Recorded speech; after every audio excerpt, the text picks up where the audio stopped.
Taste the Daily. నమస్తే నేను దేవి, welcome to story board. ఏరు దాటేదాకా ఓడమల్లన్న, దాటాక బోడిమల్లన్న అన్నట్టుగా ఉందట ట్రంప్ తీరు. ఎన్నికల సమయంలో భారత్ నుంచి పొగిడి భారతీయుల ఓట్లతో గెలిచిన ట్రంప్ ఇప్పుడు భారత్ మీదే ట్రంపరితనం ప్రదర్శిస్తున్నారు. భారత వస్తువులపై టారిఫ్లు పెంచుతామని, అక్రమ వలసదారుల్ని వెనక్కు పంపిస్తామని హెచ్చరికలు జారీ చేస్తున్నారు. ట్రంప్ తీరు చూస్తుంటే మళ్లీ పాత రోజులు గుర్తొచ్చేలా ఉన్నాయి. అసలు ట్రంప్ టారిఫ్లు పెంచితే భారత్పై పడే ప్రభావం ఎంత? దీన్ని మోడీ సర్కార్ ఎలా అధిగమిస్తుంది? ట్రంప్ తన పద్ధతి మారబోదని నిరూపిస్తున్నారు. ఎన్నికల సమయంలో భారత్కు ప్రత్యేక ప్రాధాన్యత ఓట్ల కోసమేనని తేల్చేస్తున్నారు. ఇంకా అధ్యక్షుడిగా బాధ్యతలు చేపట్టకముందే మనకు పన్ను పోటు తప్పదని వార్నింగ్ ఇస్తున్నారు. అమెరికా అధ్యక్షుడిగా త్వరలో ప్రమాణ స్వీకారం చేయబోతున్న డొనాల్డ్ ట్రంప్ మరోసారి సుంకాల పేరుతో భారత్ ని హెచ్చరించారు. భారత్పై పరస్పర పన్ను విధిస్తామని స్పష్టం చేశారు. అమెరికా ఉత్పత్తులపై భారత్ ఎలాంటి పన్ను విధిస్తుందో అదే పన్నును భారతీయ ఉత్పత్తులపై కూడా విధిస్తామన్నారు ట్రంప్. కొన్ని అమెరికా ఉత్పత్తుల దిగుమతులపై భారత్ అధిక సుంకాలను విధించడాన్ని ట్రంప్ చాలా కాలంగా వ్యతిరేకిస్తున్నారు. భారత్ అమెరికా వస్తువులపై 100% సుంకాలు విధించినప్పుడు మనం ఎందుకు విధించకూడదు అంటూ ప్రశ్నించారు ట్రంప్. అమెరికా ఉత్పత్తులపై అధిక సుంకాలు విధిస్తున్న దేశాల్లో భారత్, బ్రెజిల్ కూడా ఉన్నాయని ట్రంప్ అన్నారు. వారు మాపై పన్ను వేస్తే పర్వాలేదు, కానీ మేం వారిపై కూడా అదే పన్ను విధిస్తామని ట్రంప్ చెప్పారు. 2019లో ట్రంప్ అమెరికా అధ్యక్షుడిగా ఉన్న సమయంలో కూడా భారత్ ను ఆయన టారిఫ్ కింగ్ అని పేర్కొన్నారు. అప్పుడు భారత్ కు జనరలైజ్డ్ సిస్టమ్ ఆఫ్ ప్రిఫరెన్సెస్ జీఎస్పీని రద్దు చేశారు. అభివృద్ధి చెందిన దేశాలకు చెందిన ఉత్పత్తులపై కస్టమ్స్ డ్యూటీ మినహాయింపు లేదా రాయితీలిచ్చేందుకు అమెరికా జీఎస్పీ తెచ్చింది. అయితే ఆ హోదా వల్ల భారత్ మార్కెట్లలోకి సమాన హేతుబద్ధ సంధానత లభించలేదని అప్పట్లో ట్రంప్ ఆరోపించారు. ఈ హోదా పునరుద్ధరణకు ఇరు దేశాల మధ్య చర్చలు జరుగుతున్నాయి. ట్రంప్ సిగ్నేచర్ పాలసీలో అమెరికా దిగుమతి చేసుకునే అన్నిటిపై 10% సుంకం విధించడం ఒకటి. దీంతో భారత్ నుంచి ఎగుమతులను కట్టడి చేసి అమెరికా ఆర్థిక వ్యవస్థపై పడుతున్న భారాన్ని తగ్గించాలని చూస్తున్నారు. అయితే అమెరికాకు $120 బిలియన్ విలువైన వస్తు సేవలను ఎగుమతి చేస్తోంది భారత్. అగ్రరాజ్యం దిగుమతి సుంకం విధింపు ఆలోచన భారత్ కు ఆందోళన కలిగించే అంశం. అది భారత్ యుఎస్ వాణిజ్యానికి బ్రేక్ వేసే అవకాశం ఉంది. మళ్లీ అధికారంలోకి వస్తే భారత్పై ప్రతీకార పన్ను విధిస్తానంటూ ముందే ప్రకటించారు ట్రంప్. హార్లీ డేవిడ్సన్ లాంటి అమెరికా ఉత్పత్తులపై భారత్ పెద్ద మొత్తంలో టారిఫ్లు విధిస్తుందని ప్రచార సభల్లో చెప్తూ వచ్చారు. అమెరికా ఉత్పత్తులకు భారత్ 200% పన్నులు వసూలు చేస్తుంటే అమెరికా భారత్ ఉత్పత్తులకు ఎలాంటి సుంకం విధించకూడదంటే ఎలా అంటూ ప్రశ్నించారు ట్రంప్. పెంపైతే తప్పదని భారత పారిశ్రమ వర్గాలు అంచనా వేస్తున్నాయి. అయితే నిజానికి విదేశీ దిగుమతులపై కఠినంగా సుంకాలు విధించి అమెరికా ఉత్పత్తులకు కాపు కాస్తానని వాగ్దానం చేయడం కూడా తాజా అమెరికా అధ్యక్ష ఎన్నికల్లో ట్రంప్ విజయానికి దోహదపడిందని విస్మరించలేం. అమెరికా ఫస్ట్ ఆర్థిక విధానానికి అనుగుణంగానే ట్రంప్ కఠిన వైఖరి ప్రదర్శిస్తున్నారు. తద్వారా ప్రపంచ వాణిజ్యంలో మార్పులతో అమెరికా ఆర్థిక సార్వభౌమాధికారం పునఃప్రతిష్ఠితమవుతుందనేది ఆయన వ్యూహం. ఇప్పుడు ఈ సుంకాల పర్వం మొదలైతే అది చివరకు ప్రపంచ వాణిజ్య యుద్ధంగా పరిణమిస్తుంది. ఈ సుంకాలన్నీ అమెరికా ప్రయోజనాల్ని కాపాడేందుకు సాహసోపేత నిర్ణయంగా కనిపించొచ్చు, కానీ వాటి తక్షణ ప్రభావం పడేది అమెరికా వినియోగదారులు, వ్యాపారాల మీదనే. ఆటోమొబైల్స్, ఎలక్ట్రానిక్స్, వ్యవసాయక ఉత్పత్తులు సహా రోజువారీ అవసరాలైన అనేక సరుకుల ధరలు పెరుగుతాయి. ఇతర దేశాల విడిభాగాలపై ఆధారపడినందువల్ల అమెరికా వ్యాపార సంస్థలు చేసుకునే దిగుమతులపై భారం పడుతుంది. ఆ సంస్థల లాభాలు తగ్గుతాయి. అమెరికా ఉత్పత్తులు ప్రపంచ మార్కెట్లో పోటీ పడలేకపోతాయి. మరి ట్రంప్ అంతిమంగా ఎలాంటి నిర్ణయం తీసుకుంటారనేది ఇప్పుడు ఆసక్తికరంగా మారింది. భారత్ అమెరికాకు ఎగుమతి చేసే ప్రాథమిక వస్తువులు, విలువైన, పాక్షిక విలువైన రాళ్లు, మందులు, ఔషధాలు, పెట్రోలియం ఉత్పత్తులు, పత్తి బట్టలు, వస్త్రాలు, సముద్ర ఉత్పత్తులు, ఇనుము, ఉక్కు ఉత్పత్తులు, విద్యుత్ పరికరాలు మరియు ఆటో భాగాలు, యుఎస్ లో అధిక వినియోగం, ఆధారిత వృద్ధి, నగలు మరియు ఎలక్ట్రానిక్స్ వంటి వస్తువులకు డిమాండ్ పెరిగింది. కంపెనీల ద్వారా సరఫరాల గొలుసు వైవిధ్యం మొదలైన అనేక అంశాలు ఈ వేగవంతమైన ధోరణికి దోహదపడ్డాయి. ఎలక్ట్రానిక్ కాంపోనెంట్ కంపెనీలు కూడా ఉత్పత్తిని భారత్ కు తరలించాయి. ఉదాహరణకు యాపిల్ ఇప్పుడు ప్రతి నెల భారత్ నుంచి యుఎస్ కి మిలియన్ స్మార్ట్ ఫోన్లను ఎగుమతి చేస్తోంది. అమెరికా నుంచి భారత్ దిగుమతుల్లో ప్రధానంగా ముడి చమురు, ముత్యాలు, విలువైన, పాక్షిక విలువైన రాళ్లు, పెట్రోలియం ఉత్పత్తులు, బొగ్గు, కోక్, కేంద్రీయ రసాయనాలు, బంగారం, కాగితం వంటి ఇతర వస్తువులతో పాటు అత్యధిక వాటాను స్వాధీనం చేసుకుంది. భారత్కు వాణిజ్య మిగులున్న కొన్ని దేశాలలో అమెరికా ఒకటి.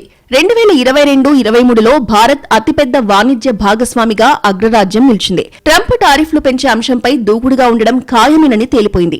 ఇప్పుడు మోడీ సర్కార్ వైఖరి ఎలా ఉండబోతుందనేది తేలాల్సిందే. గతంలోనూ ట్రంప్ హయాంలోనూ కాస్త ఇబ్బంది తలెత్తినా చివరికి చర్చల ద్వారా వాణిజ్య ఉద్రిక్తతలు తగ్గించగలిగారు. మరి ఈసారి కూడా అదే రూట్లో వెళ్తారా, లేకపోతే దూకుడైన చర్యలతో బదులిస్తారా అనేది చూడాలి. ట్రంప్ మోడీ మధ్య వ్యక్తిగత స్నేహం కూడా గతంతో పోలిస్తే పెరిగిన తరుణంలో టారిఫ్లు పెంచినా తర్వాత ఉపశమన చర్యలు తీసుకునేలా ఒత్తిడి తెస్తారనే అంచనాలున్నాయి. ఇటు అమెరికాలో ఉన్న ట్రంప్ కు మద్దతిచ్చిన భారతీయులు కూడా పెద్ద స్థాయిలో లాబింగ్ చేసి ట్రంప్ వెనక్కి తగ్గేలా చేయొచ్చని కూడా చెప్తున్నారు. లేకపోతే ట్రంప్ కూడా టారిఫ్ల పెంపు నిర్ణయాన్ని ఆలస్యం చేసే అవకాశాలు కూడా ఉండొచ్చనే వాదన కూడా ఉంది. కానీ భారతీయుల మద్దతుతో గెలిచిన ట్రంప్ ఇప్పుడు అధికారం ఇంకా చేతికి రాకముందే పన్నుల పెంపు ప్రకటన చేయడం మాత్రం భారత్కు మంచి సంకేతం కాదు. దీన్ని కేంద్ర ప్రభుత్వం ఎంత సమర్థంగా నిభాయించగలదనేది మన వాణిజ్య సత్తాను, దౌత్య బలాన్ని తేల్చనుంది. అమెరికాలో వచ్చే నెలలో కొలువు తీరనున్న డొనాల్డ్ ట్రంప్ సర్కార్ అక్రమ వలసదారులపై దృష్టి సారించింది. తప్పుడు పత్రాలతో అమెరికాకు వచ్చిన వారి చిట్టాను సిద్ధం చేసింది. ఈ కోవలో 14.45 లక్షల మంది ఉండగా వీరిలో భారతీయుల సంఖ్య 18,000గా ఉంది. వీళ్లందరినీ డిపోర్టేషన్ చేసే ప్రక్రియకి ఏర్పాట్లు చకచకా జరుగుతున్నట్లుగా America immigration and customs enforcement వెల్లడించింది. అమెరికాలోకి అక్రమంగా చొరబాట్లు జరిగాయని ట్రంప్ నమ్ముతున్నారు. ఇది అమెరికాపై దురాక్రమణగా భావిస్తామని స్పష్టం చేశారు.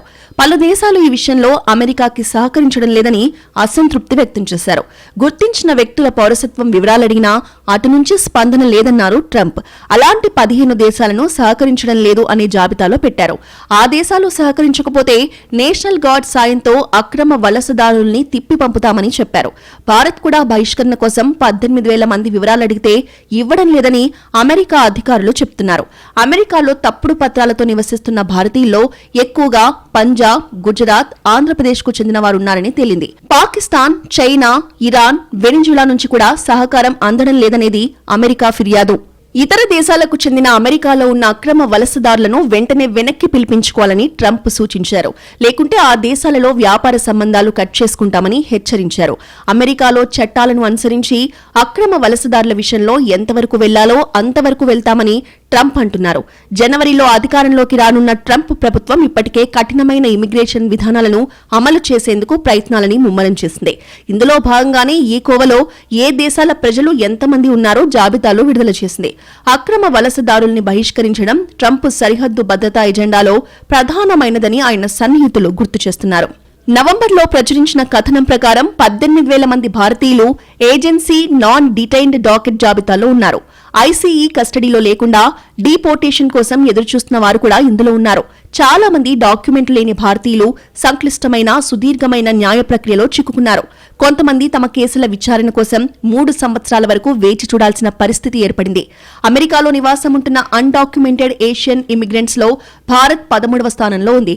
బహిష్కరణ ప్రక్రియలో సహకరించిన 15 దేశాల్లో భారత్ కూడా ఒకటని నివేదిక పేర్కొంది.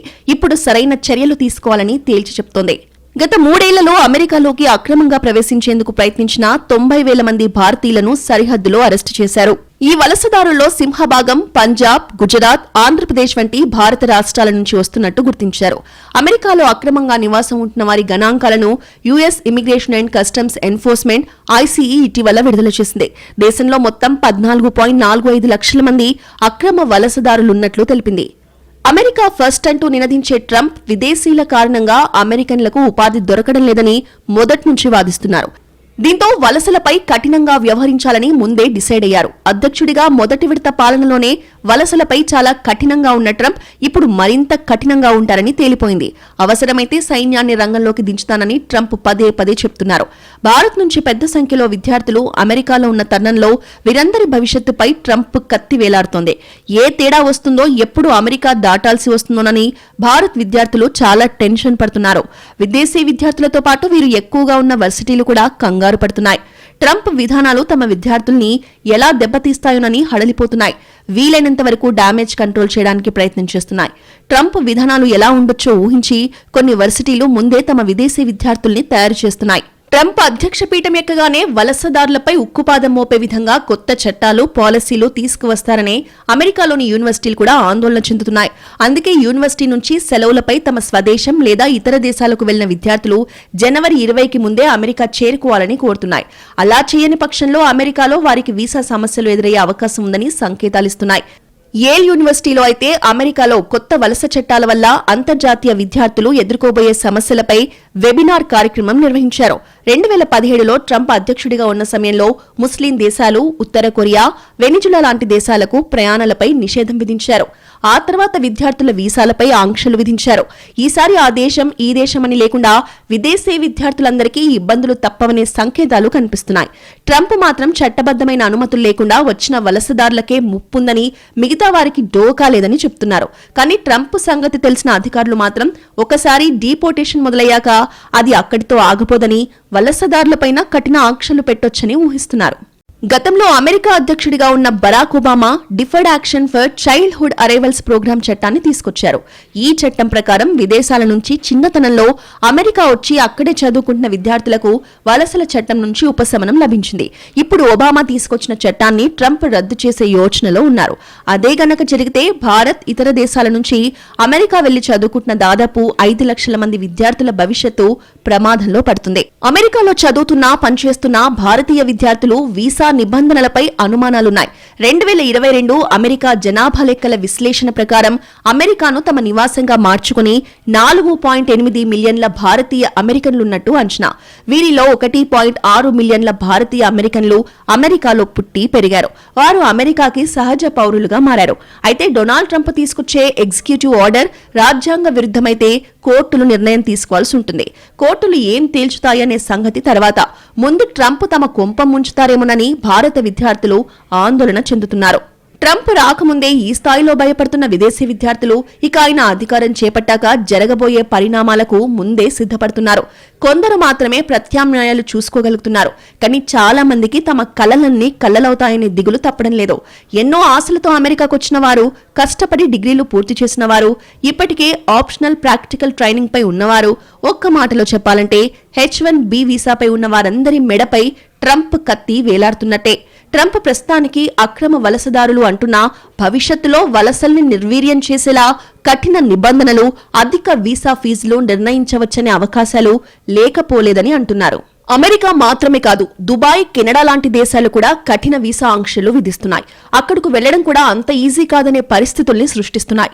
యుఏఈ ఇటీవల కొత్త కఠినమైన నిబంధనల్ని ప్రవేశపెట్టింది. ఈ నిబంధనల ప్రకారం పర్యాటకులు తమ హోటల్ బుకింగ్ వివరాలు, రిటర్న్ టికెట్లను సైతం సమర్పించాల్సి ఉంటుంది. తమ బంధువుల వద్ద ఉంటున్న వారికి వసతికి సంబంధించిన రుజువులు కూడా చూపించాల్సి ఉంటుంది. అదనంగా ప్రయాణికులు దుబాయ్లో ఉండడానికి తగినంత బ్యాంక్ బ్యాలెన్స్ ఉందని రుజువు చేయాల్సి ఉంటుంది. వ్యక్తులు హోటళ్లలో బస చేయాలనుకుంటే వారి చివరి 3 నెలల బ్యాంక్ స్టేట్మెంట్ 50,000 ఉండాలి. పాన్ కార్డును కూడా అందించాలి. గతంలో వీసా తిరస్కరణ రేటు 1 నుంచి 2% ఉండేది. కానీ ఇప్పుడు రోజుకి దాదాపు 100 దరఖాస్తులు వస్తుంటే వాటిలో కనీసం 5 నుంచి 6% తిరస్కరణకి గురవుతున్నాయి. కన్ఫర్మ్ అయిన విమాన టికెట్లు, హోటల్ బస వివరాలు జత చేసిన వీసా దరఖాస్తులు తిరస్కరణకి గురవుతున్నాయి.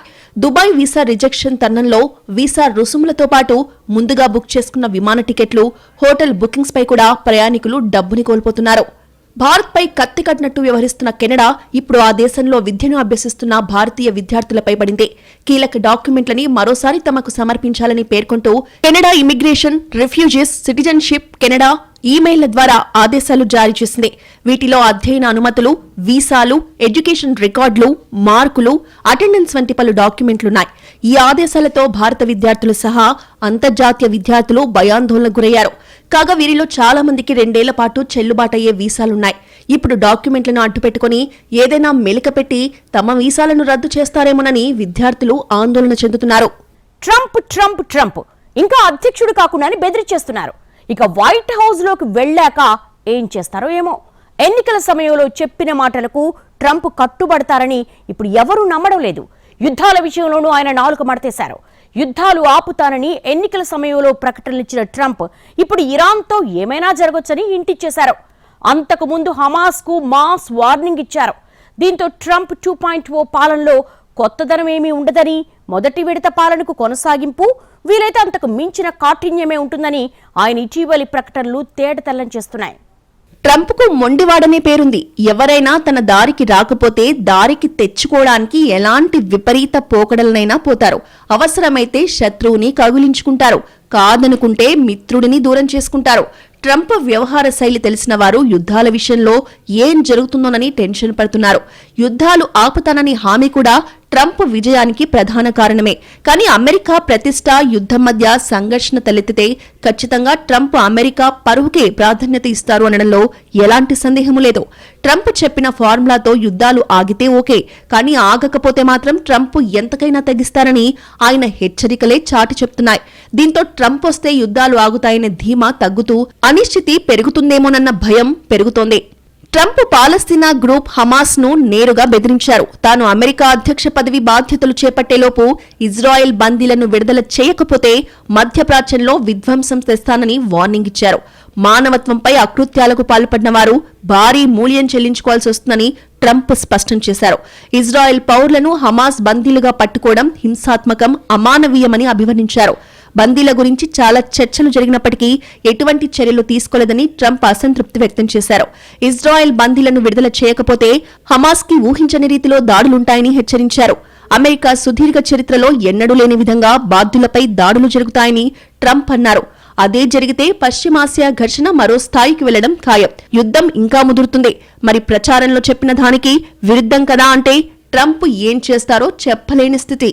ఇజ్రాయెల్ హమాస్ యుద్ధం వల్ల పశ్చిమాసియాలో తీవ్ర ఉద్రిక్తతలు నెలకొన్నాయి. కాగా తమ చెరలో ఉన్న బందీల వీడియోను ఇటీవలే హమాస్ విడుదల చేసింది. ఇజ్రాయెల్ పై ఒత్తిడి పెంచేందుకు హమాస్ మిలిటరీ విభాగమైన అల్ కస్సాం బ్రిగేడ్ ఆ వీడియోను విడుదల చేసింది. ఈ తరుణంలోనే డొనాల్డ్ ట్రంప్ మిలిటెంట్ సంస్థపై విరుచుకుపడ్డారు. గతేడాది అక్టోబర్ 7న ఇజ్రాయెల్ పై హమాస్ దాడి చేయడంతో సుమారు 1200 మందికి పైగా ప్రాణాలు కోల్పోయారు. 251 మందిని ఆ సంస్థ బంధించి గాజాలోకి తీసుకెళ్లింది. ఆ తర్వాత పలు ఘటనల్లో మరికొందరు మృతి చెందగా ప్రస్తుతం 51 మంది మాత్రమే సజీవంగా ఉన్నట్లు ఇజ్రాయెల్ చెప్తోంది. ట్రంప్ గెలుపుతో రష్యా దళాలతో పోరాడుతున్న ఉక్రెయిన్ కు వాషింగ్టన్ సహాయం అందకపోవచ్చనే భయాలు నెలకొన్నాయి. సంఖ్యాబలం, ఆయుధ సంపత్తి లేని ఉక్రెయిన్ సైన్యం రష్యా దళాలకి వ్యతిరేకంగా వెనుకంజలో ఉంది. ఉత్తర కొరియాతో మాస్కో కూటమి గతంలో కంటే మరింత దృఢంగా కనిపిస్తోంది. కానీ ఇంకా అధ్యక్షుడు కాకుండానే టారిఫ్లు, డీపోటేషన్ గురించి ముందస్తు ప్రకటనలిస్తున్న ట్రంప్ యుద్ధాల గురించి కూడా రెచ్చగొట్టే ప్రకటనలే తప్ప సమస్య పరిష్కారం దిశగా ఏం చెప్పడం లేదు. ఇక్కడే ట్రంప్ వైఖరిపై అనుమానాలు తలెత్తుతున్నాయి. అమెరికా ఆర్థిక వ్యవస్థను చక్కదిద్దడమే ప్రథమ కర్తవ్యమని ట్రంప్ గతంలో చెప్పారు. అదే నిజమైతే వీలైనంత త్వరగా యుద్ధం ఆపే మార్గాన్ని చూడాలి. అంతేకాని అసలు సంగతి వదిలేసి సుంకాలు, అక్రమ వలసలు అంటూ ఫ్యాన్సీ ప్రకటనలకు పరిమితం కావడం ఆయన పాత వైఖరి ఏమీ మారలేదన్న విషయాన్ని చాటి చెప్తోంది. గత టర్మ్ లాగే ఇతర దేశాలని, వలసదారుల్ని భయపెట్టి పాలన చేయాలి అనుకోవడం ట్రంప్ పనితనానికి తిరుగులేని నిదర్శనం. ఇలాంటి అస్తవ్యస్త విధానాలే గతంలో ట్రంప్ కొంపముంచాయి. అయినా సరే ఇప్పుడు మళ్లీ అదే లైన్ తీసుకోవడం ఏంటనేది పరిశీలకులకు అంతు చిక్కడం లేదు. అసలే ట్రంప్ కు తిక్క, ఆపై అధికారం వచ్చింది. ఇక ఎప్పుడేం చేస్తారో చెప్పడం చాలా కష్టం. పైగా ఆయన మాటపై నిలబడే మనిషి అస్సలే కాదు. కీలకమైన ఒప్పందాల్ని కూడా బిజినెస్ డీల్స్ గా చూసే రకం ట్రంప్. ట్రంప్ కు ఏదైనా బిజినెస్సే. ద్వైపాక్షిక సంబంధాల్ని కూడా అమెరికాకి లాభమా నష్టమా అనే కోణంలో చూడడం ట్రంప్ కు అలవాటు. అధ్యక్షుడిగా తీసుకునే ప్రతి నిర్ణయాన్ని లాభ నష్టాల త్రాసుతో తూచే తీసుకుంటారు అనడంలో ఎలాంటి సందేహం లేదు. అసలు ట్రంప్తో వేగడమే చాలా కష్టమనేది గతంలో ఆయన దగ్గర పనిచేసిన అధికారులు చెప్పే మాట. అందుకే ఎన్నికల్లో గెలవడానికి ఆయన చెప్పిన ప్రతి మాట వేదవాక్యమీ కాదంటున్నారు. అప్పటి అవసరాలు, రాజకీయ లబ్ధి కోసం ట్రంప్ నోటికొచ్చింది మాట్లాడారని, కానీ వైట్ హౌస్ లో అడుగుపెట్టాకే నిజస్వరూపం బయటపడుతుందని చెప్తున్నారు. ఇప్పటికే ముందస్తు ప్రకటనలతో ట్రంప్ కూడా అదే నిజమని తేల్చేశారు. మొత్తం మీద ట్రంప్ 2.0 పాలనకు వ్యూహం సిద్ధమైపోయింది. ఇక మిగిలింది ఆచరణ మాత్రమే అంటున్నారు. ట్రంప్ పోకడలతో భారత్పై పడే ప్రభావం, దాన్ని మోడీ సర్కార్ డీల్ చేసే విధానం మీదే ఇప్పుడు అందరి దృష్టి కేంద్రీకృతమై ఉంది. భారత్, అమెరికా సంబంధాలు దశాబ్దాలుగా పురోగమిస్తున్నాయి. ముఖ్యంగా వాణిజ్యం చాలా వేగంగా విస్తరించింది. ఈ దశలో ట్రంప్ పరితనం ఎలాంటి చేటు తెస్తుందోననే అంశంపై రెండు దేశాల్లోనూ చర్చ జరుగుతోంది. భారత్ వస్తువులపై సుంకాల విధింపును మన వ్యాపారులతో పాటు అమెరికా వ్యాపారులు కూడా తీవ్రంగా వ్యతిరేకిస్తున్నారు. అవసరమైతే వాణిజ్య లాబీ కూడా యాక్టివేట్ అయ్యే అవకాశం ఉంది. ఈసారి ట్రంప్ యంత్రాంగంలో భారతీయులు కూడా ఎక్కువగా ఉంటారనే సంకేతాలున్నాయి. మరి రేపు వారేమైనా ట్రంప్ ను నిలువరించగలుగుతారనేది కూడా చూడాల్సిందే.